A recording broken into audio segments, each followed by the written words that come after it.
it's time to add details, how does that look exactly? You have your kernel essay on the one hand, and you have a bank of writer's tools on the other.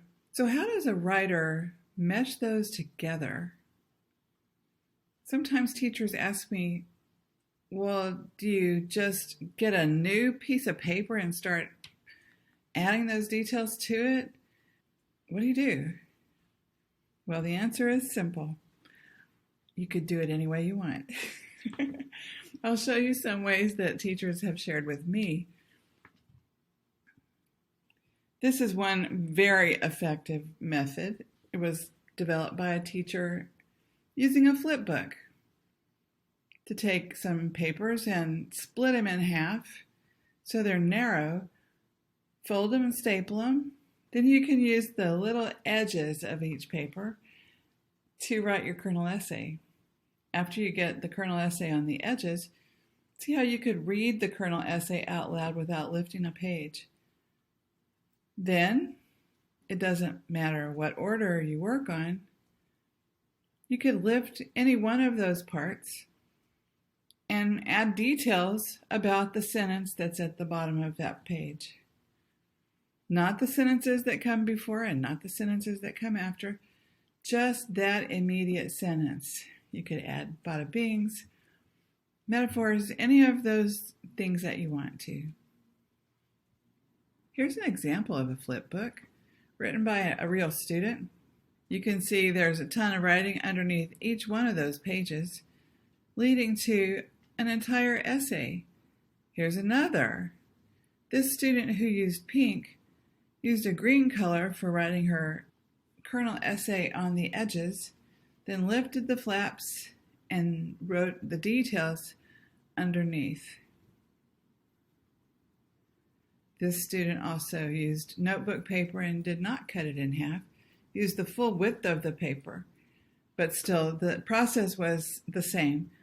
The student wrote the kernel essay, lifted the flap, and used as much space as they wanted to, adding dialogue and what they saw and what they thought to themselves. You can see all kinds of those details that we have been talking about. You could take your colors and color up these parts to see what else you wanted to add. Here's another idea. One teacher showed me how she had students write a draft and take that draft when they thought they were finished, tape it to the newsprint. They would then use the color it up method to see what was missing and add parts out to the margin. It lends itself to plenty of space to draw arrows about where things should go. I like that idea. She said they could fold them in half and put them in a folder very easily. Another teacher has her students separate their single page into parts and draw icons on the side to remind themselves of what all they want to be putting in. You could add plenty of writing on sticky notes themselves, putting the icon at the top of the sticky note and then writing some details to add. And here's another way. This came from a classroom where the teacher had the craft chart up on the front, and she had students write kernel essays frequently. They would put the kernel essays in a notebook and then occasionally should have them choose one to turn into a full essay. You see, this student was writing a kernel essay with one line skip between each of the sentences. She had them then transfer their kernel essay onto a piece of paper, leaving lots of space between the sentences. And the students then used that space to add their details. She gave each student a sticky note when they had their page looking like this one. And you see this one said, "I used to think that being the youngest child was the worst. Then my mom had another baby. Now I miss being the youngest."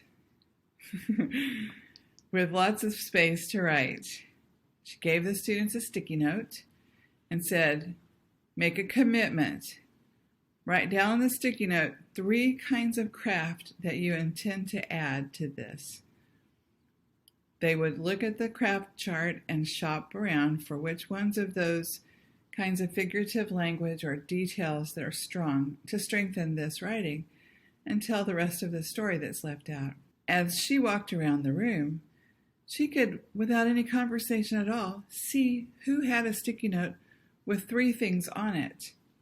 She could then jot down on her clipboard a little formative grade for each student as they were then working to add those details into their pieces wherever they wanted to. Here's that piece, I used to hate being the youngest. You see that each paragraph starts off with the very same kernel essay sentence, and that wouldn't necessarily be required ever. That might be completely replaced by the details.